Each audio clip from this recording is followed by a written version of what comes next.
Hey everyone, welcome to Held in Contempt. I'm DT, and today we're talking to Benson B-Boy Cadet, activist, role model, and founder of the hashtag Was Foundation and Corporation. Benson, man, it's a pleasure to have you here. Thank you so much for coming through. We appreciate it. Appreciate it, How have you DT. been? Have you been all right? Just day by day. I feel you. I feel you. Now, I know recently your organization had a event, right? Back to school event. How'd it go? I know I was there for a little bit, but I had to end up leaving early. How'd the rest of that go? Man, it was actually a great event. It turned out better than what I envisioned. We passed out over 150 plus book bags with supplies, notebooks, rulers, glues, pens, toys. We gave the girls manicures. We gave the boys free haircuts. We gave families food and free cell phone and tablet service for low income households, for the ones that didn't have access to electronics. And we was like real fresh lineups or what? Because I know when I had to go back to school, my dad just Listen, went straight through and took the whole everything off, and I was looking crazy. listen, I had the best two of the best barbers that I would recommend to anybody. Choppy and Zoe Cuts. Check them out. And they got them all clean. Listen, they cut all the kids' hair, get them nice little lineup. The kids ain't got to worry about being picked on, because we. I like to tell people things that people don't like to talk about. But if you remember when you were kids, kids are pretty brutal. Yeah. They'll pick on your shoes. They'll pick on Yeah. your uniform. They'll pick on your clothes. They'll pick on your hair. They'll just pick on your hygiene and demeanor. My niece told me I was ugly this morning. So you know what I'm talking about. It hurt So my imagine feelings. It if hurt my you see a feelings. grown man. Imagine Yeah. you're a man that's not secure about Right. yourself. How you would take that word. You're ugly, or you smell, or your haircut is bad, and now you got to go home. So that's why I did that. That's why I gave the book bags, so kids could have the supplies that they need to work. And I'm talking about the less fortunate, the ones that don't have. This was all sponsored by the nonprofit that you're starting right now. Hashtag Was, right? Foundation Inc. Hashtag Was Foundation Inc. Talk about hashtag Was. What is it? Hashtag was is basically something that been in the making for the past 10 to 15 years. It was just cooking up. It been in an incubator for so long. So when I finally came home, that was my mission, to get it started. And was is basically, people like to think they know who you are when they really don't, because they don't know if you've evolved or changed or became the person that you know that you could become. And I wanted to show people that my past is my past, and that's where was is. Leave my past in the back. Right. That's This is who I am now. right. And who I am now is a person that evolved, a person that understands life, a person that has a relationship with God. And so what's the mission? The mission is to alleviate the stress on mass incarceration. I can't end mass incarceration. No one person can end it.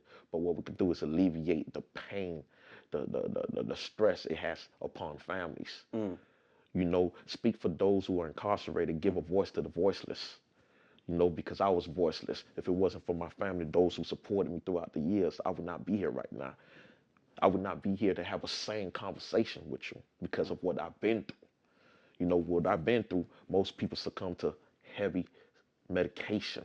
Most people would they would not be where I'm at right now to have this conversation with you. So why was the initial goal? Why kids? Why'd you choose to give back to kids? I'm choosing to give back to society, period, not just kids. But the reason why I did my first event was the back to school giveaway was because that's where it started. It started as kids. Kids, they do within the age of 8 to 15 to 16 are the years that they put everything to build this identity. And that identity is like Superman to them. Right. And for a kid, if they built their identity going the wrong way, a negative route, it's hard to then tell that kid this is not right. Because the route you're taking is going to lead you towards the cemetery. It's going to lead you towards incarceration. It's going to lead you to a bad place. But how can you then tell this kid to reshape who he has built from the time he was 8 to 17. That's practically his whole life trying to build this identity. Right. Now you tell him to strip this man that he created. He knows nothing else.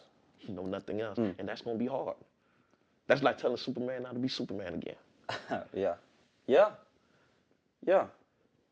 So it begs the question, what were things like for you as a child now? Because you're helping to try to be an influencer and make an impact in these young children's life. Did you have a good childhood or good upbringing? Or did someone in your life maybe to help try to steer you? I came from a household of many siblings. However, they were all older than me. So technically, I was by myself. I was raised with immigrant parents who knew nothing about the American culture. And those who come from a Haitian background could relate to what I'm talking about. Haitian culture, they think anything dealing with activities, structure, I'm talking about good activities such as football, they think it's a game. They think it's wrong. So they did not enroll their kids to these activities because they just thought it was bad. Because in their mind, a kid can only be a doctor or a lawyer. Right. There was no such thing called a basketball player. There was no such thing called a football player. There was it was no other outlets. It was either a doctor or a lawyer or everything else is. Doctor, lawyer, or degenerate. Those are your options. Those were the options. Under a Haitian household. Those are your under a options. Haitian household, even with the girls, if they want to do chili, that's bad. Because they didn't understand American culture. They came from a small island who just got their independence and had to struggle on their own because no one was helping Haiti. So here they are, knowing all they know in Haiti and trying to bring it over here, not realizing what works in Haiti don't work in America. Do you feel like that conflicted a lot with like maybe what you would be running into at school as opposed to like what you're getting in at home? It's two different worlds. It sounds like. Hindered me. It hindered my growth. It hindered me a lot because not only was there a culture gap between me and my parents, there was also an age gap. Meaning they were old school, and my father had me in his late 50s, my mom had me in her late 40s. Oh. So there was this saying, like, now, for instance, I have a daughter. I could talk to my daughter about anything because I could relate to what she's going through. Right.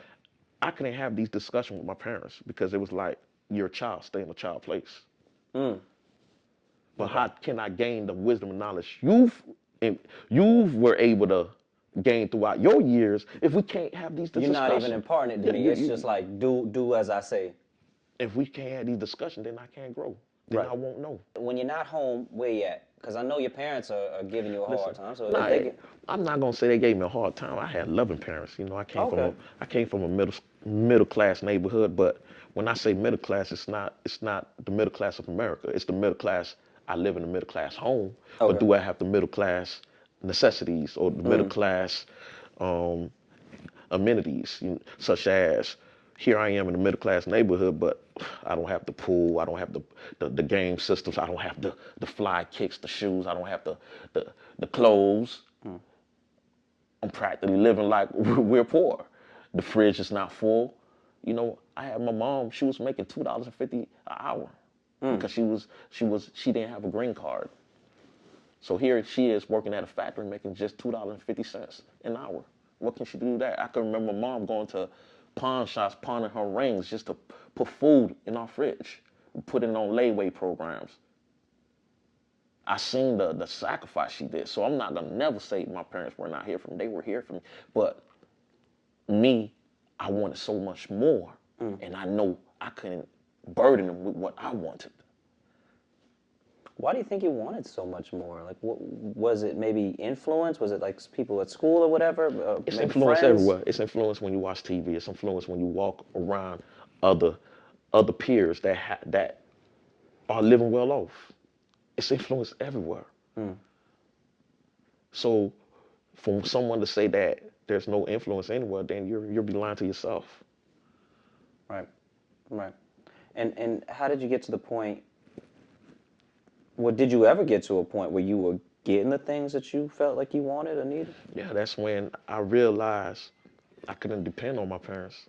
I became the man in the house. I had to provide. I'm the one that was helping my parents pay the bills, pay the mortgages, providing myself with clothes, And I got the first taste of it when something as simple as washing cars or bagging groceries. As a little kid, I remember bagging groceries and just waiting for tips. I'm not even getting paid hourly. They just let the kids do it. Go to the store where we bag the customers, the patron groceries, and they would get $5, $10 tips. And here I am, 8, 9 years old. This is what I'm doing, and I'm making money. And by the end of the summer, I have $1,000, $1,500. Like, yo, there's money to be made out here. And that was like my first taste of prosperity on my own. That did not come from my parents. Me going out, washing cars, getting tips, getting paid by the owner to wash the cars, and getting tips by the customers to wash the cars. And I realized there's something called, as we like to say, capitalism in America. Did you say you found like a love for capitalism? I just found a love to know that as long as there was a demand out there, there was a way to make money. You just had to find out what was the demand.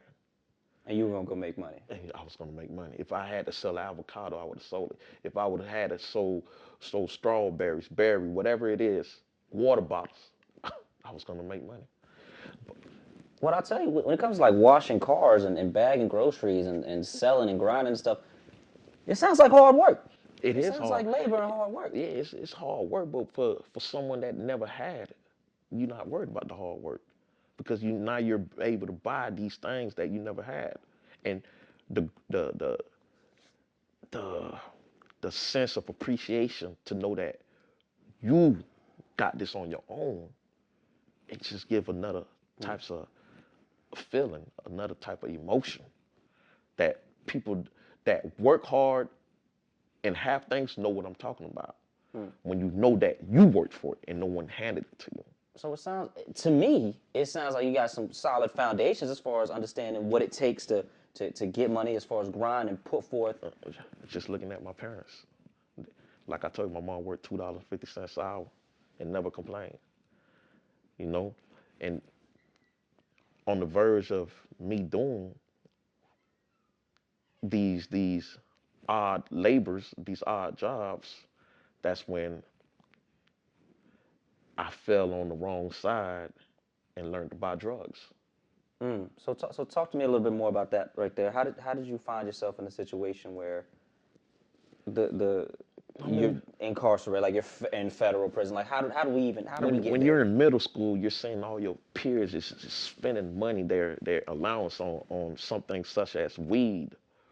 You get fascinated, like, okay, you wasting all your lunch money, you wasting everything. You're gathering quarters to try to go smoke this product that I was not involved with at first, but when I realized all my peers were smoking weed, it's like, you know what, that's a demand.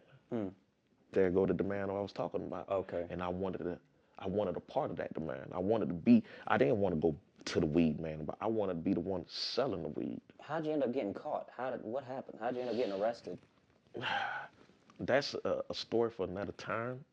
However, it was July 5th. My trap was raided by ATF and county police. Right. So you're how old at this time? I just graduated high school.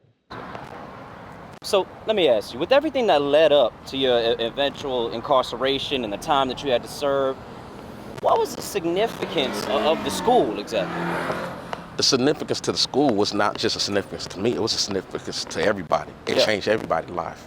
For instance, you see how we're walking casual right now? Yeah. It was nothing for a thug to come back in the days and approach us and say, man, I love your shoes. Yeah. What size you wearing? Yeah. And tell you to get up out your shoes. And if you don't, you got to deal with the consequences. Either they jump you, beat you, or take whatever's in our pockets. Yeah. If we didn't challenge back. So this made a lot of young boys men. Okay. Because you had parents that with immigrant parents that worked hard, probably were getting paid $3, $4 an hour to make ends meet and to buy their kids shoes. So imagine me, my mom buying me a Michael Jordan, and this probably was a month worth of working like a slave in a factory somewhere because she didn't have all the papers. And here is somebody's about to take the Michael Jordan my mom brought. What a man is supposed to do at that age, 16, 15. And if you give it once, you're gonna give it all the time. Okay, so you had to make that stand. You gotta make that stance. So with this school here, it changed a lot of people's life. Boys realized they were no longer boys no more.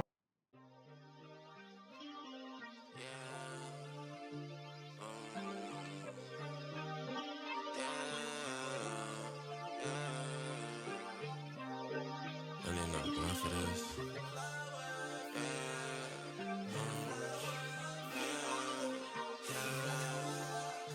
Let's get lost in the flower field, let's get lost in the flower field, we can chill, we could pop a pill, sit back, tell me how you feel, let's get lost in the flower field, let's get lost in the flower field. The high school's actually across the street. Over there? Yeah, so now I see that's the middle school. How many years has it been since you've been here? Last time I actually came on this part of town was early 2002, months prior to me catching my case.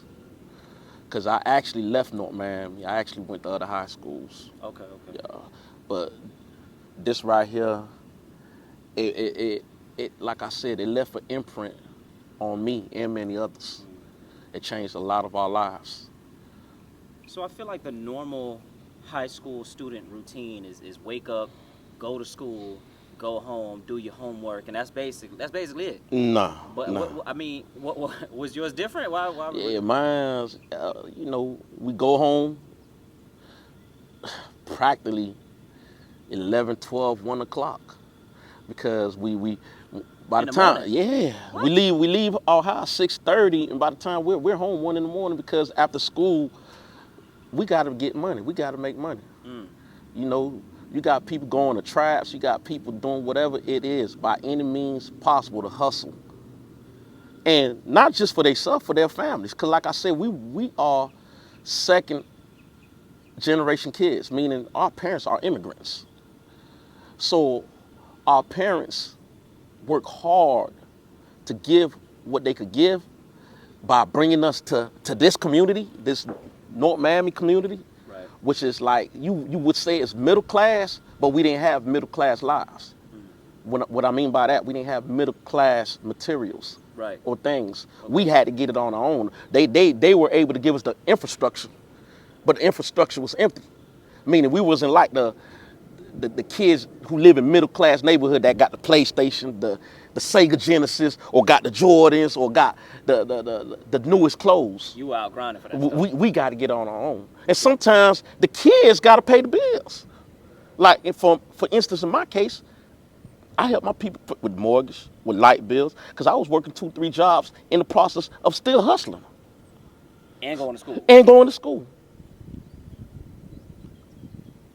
So these are the things that I had to do.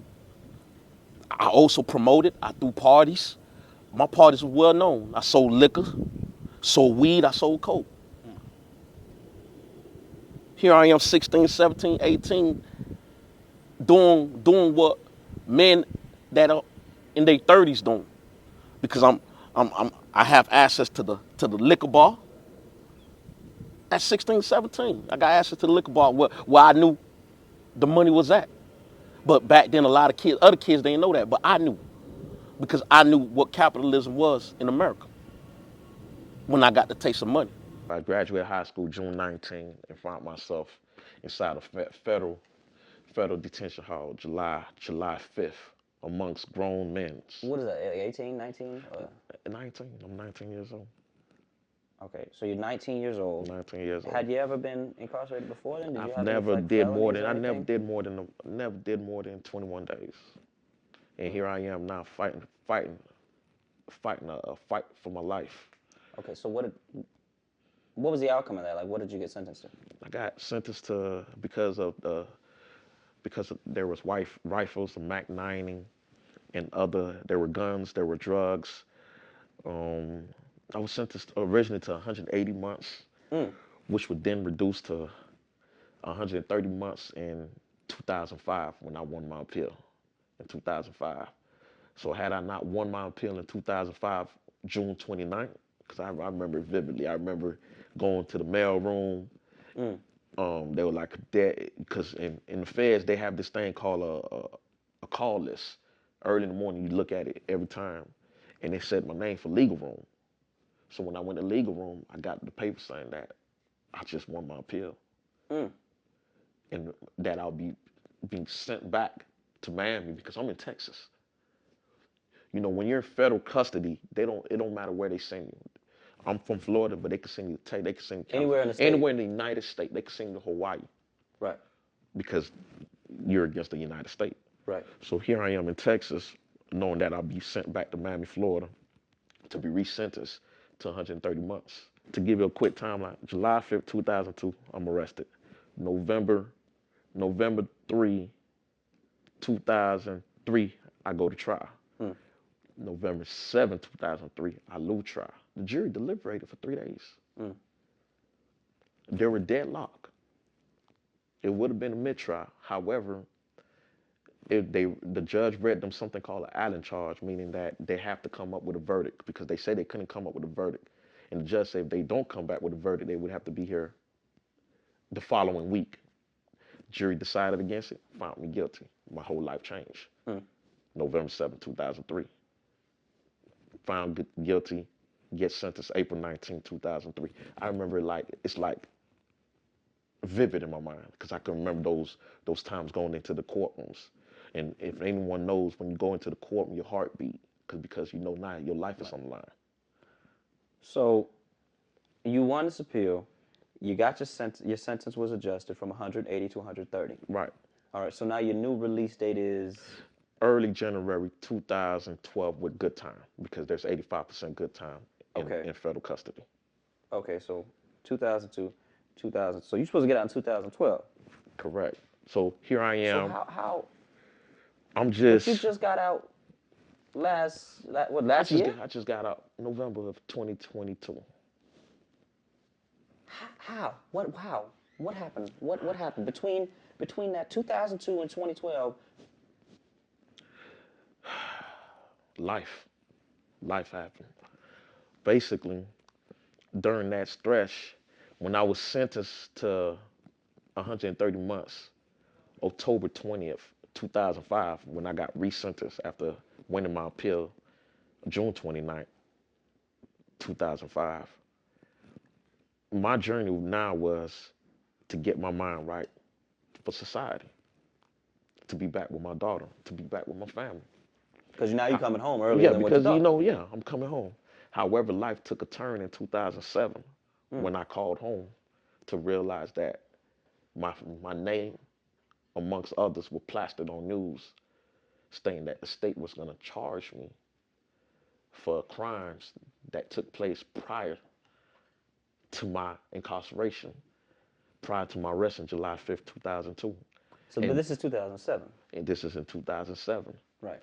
So at this time, it is said that I would be charged with over a dozen of violent charges, a dozen counts of violent charges, homicides and attempted murders. I was actually served while in prison because I remember it like yesterday. I'm walking the pound. I'm on federal custody, federal prison. I'm walking the compound, and my name is announced through the speakers to report to the warden office. And that is unusual when you hear that. Just to hear your name to report to the warden office. That don't happen in prison. That's like, it's like the principal just called. So everyone is looking, and I'm like, I don't know what's going on.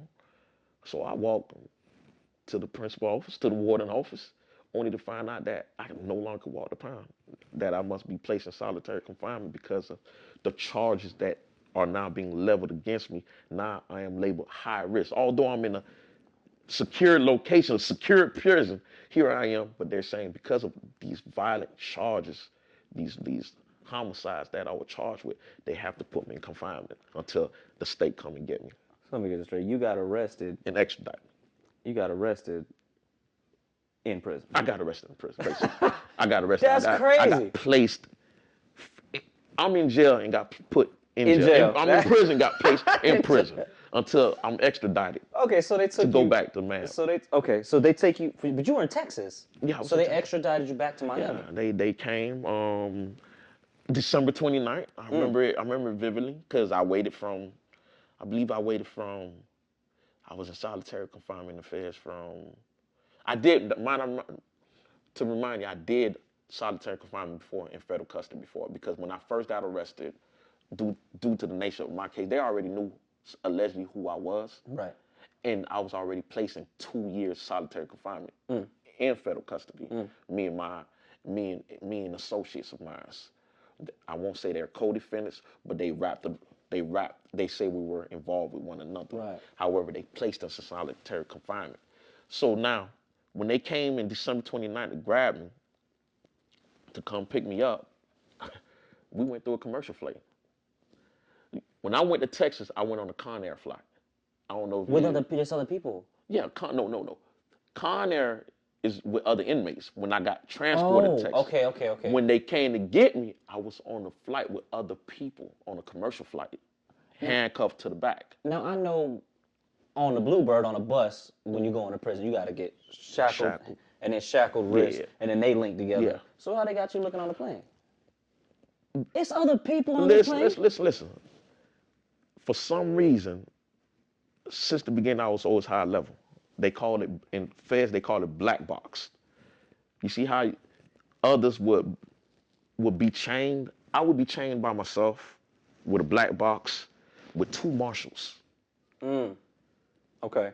While other inmates would be chained by themselves in, how would you call it? Like they linked together? They're linked together. A chain, Yes. a chain gang. Yeah, chain gang until they place them on the plane and then they get their own seats. However, with me, I am placed between 2 marshals on Conair. Plane already uncomfortable. So I'm already being shielded from other inmates because they don't want me having interaction with them. However, this time around when they came to get me, they put me on a commercial flight. It was undercovers. People do not, the way they do it, people don't usually see you because they go talk to the TSA agents and let them know, here, we have a convict with us. They usually put you in the plane first, bring us to the back, and the only way people would see us is they see the black man between 2 white men as they go to the bathroom. It look real uncomfortable, and it's like, this don't look right. They try to be real discreet about it. Yeah, be real discreet.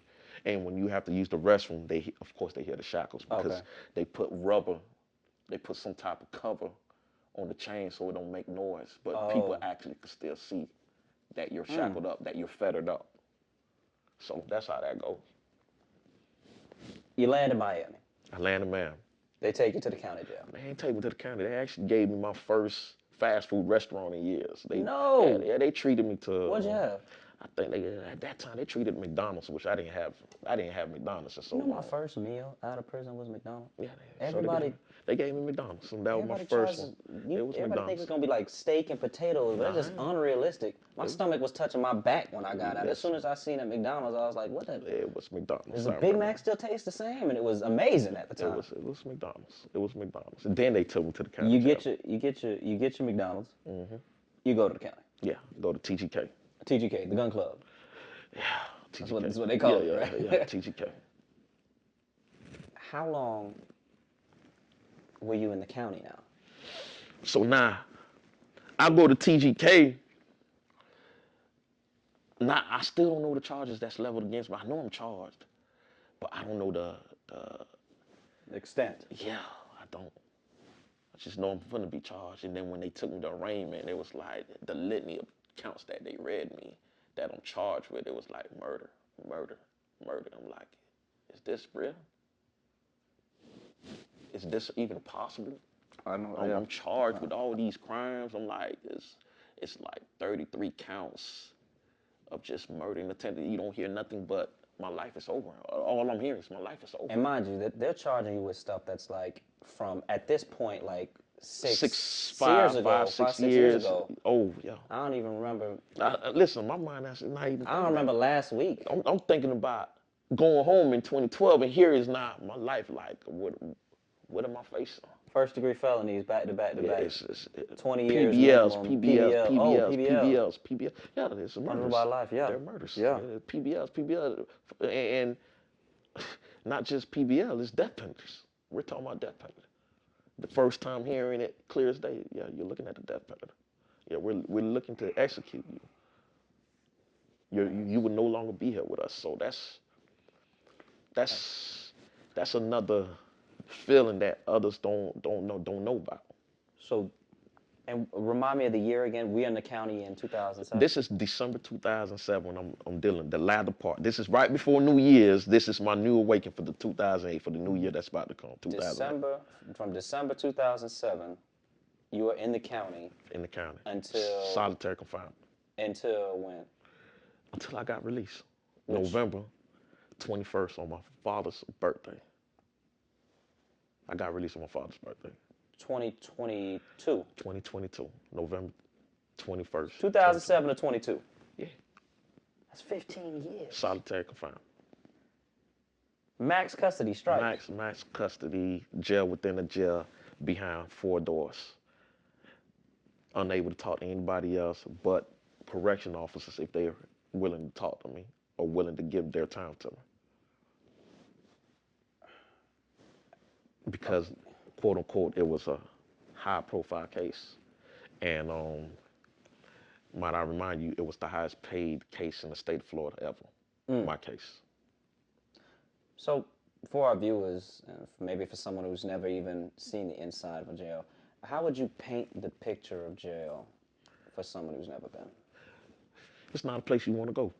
I've been to jail before, and it's not a place for anyone to want to grow in, because it's survival of the fittest, mentally and physically. Because mentally, if you're not strong enough, like I said, you'll lose your mind or you succumb to medicating yourself with self-drugs, which will eventually make you lose your mind also.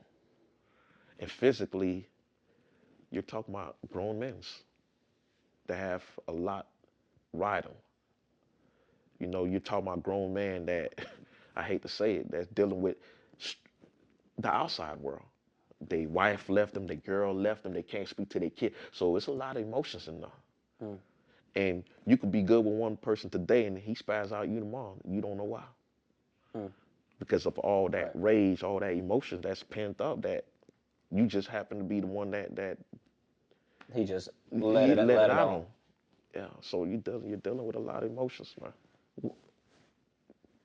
Give me all the senses. What does it look like? What does it smell like? What is the food like? What are you hearing at night? The food. Like? You see, it's night and day comparison from feds to county jail. Right. Night and day. You know, as they call the Fed Club, I mean, it's like a hotel. You know, the prison, the food is good and everything and whatnot. County jail, we're talking about county jail. Clothes are dirty. They don't have enough bleach to wash clothes. The whites, rats. I can't tell you about rats. That is, it's infested with rats. You're liable to see a rat looking at you as if he owned the room rather than you. The cell. We're talking about the cell. You got to fight him. You got to fight him for the room. You got to fight him for your food. You got to fight him for your canteen, your commissary. It's rats everywhere. It's infested. Mold. The walls are molded. The bars are rusted. So you have to worry about not cutting yourself and not catching staph infection. You got to worry about the disrespect from correction officers who have all authority over you and will talk to you any way they feel like. Right. In that present moment. Because remember, they're human beings too. So if they're having a bad day, you're gonna feel it. You're gonna feel their bad day. They're gonna take it out on you.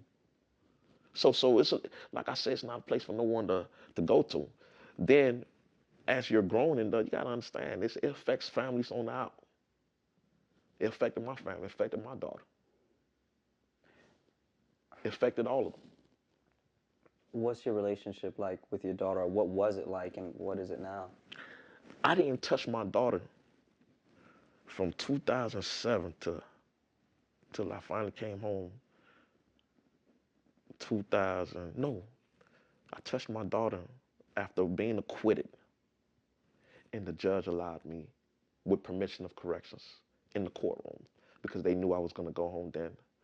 When the jury came back with the acquittal, the judge, and although I had other counts still pending, other murders still pending, because this was my second trial that I actually was acquitted. I went to trial, was found acquitted on counts. They allowed me to touch my daughter, allowed me to touch my loved ones, allowed me to hug each and every one of my family members, including my girl. And To take your cuffs off? no, my cuffs was still, I was still fettered. I was still fettered. I was still cuffed up. But you How know, was that a hug? it was the first touch, physical touch I had with her since 2007. Because while I was in the county jail, there was no physical visits. No You know, contact. there's no contact. It's under glass. So I'm building a relationship with family members through a glass or through a phone. It's not like prison where there's prison visitation where you're doing 8 hours on the bench. Oh, actually, we're talking now. I didn't have none of that. I did my time. I like to juxtapose my time to others. Was different from others who've been incarcerated. My time was even harsher than those on death penalty because of it was inside of a jail and I was in solitary confinement. So I was in a